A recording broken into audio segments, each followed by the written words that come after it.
Alright, we got a Mercedes C240 with all keys lost, so we went ahead and attached everything. This goes into the F29. It's 3 up from here.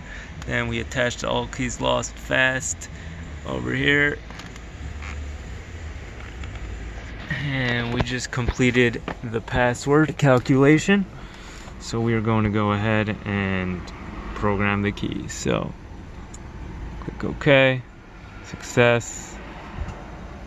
Generating key file.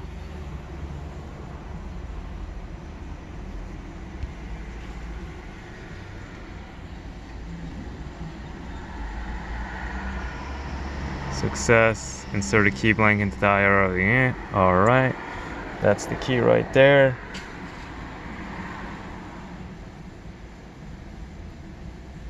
Writing key file.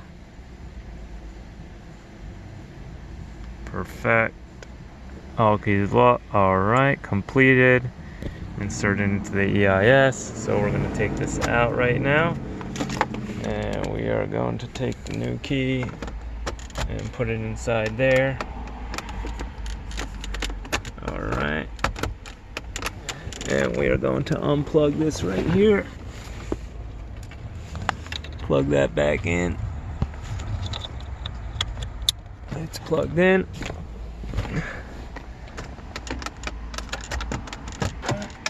There we go. Turns the car. Car turns on. And we'll push the panic right here. You got your lock, your unlock buttons working, and that is how you make a key to a Mercedes C240 05. Thank you so much for watching, and like, follow, and subscribe.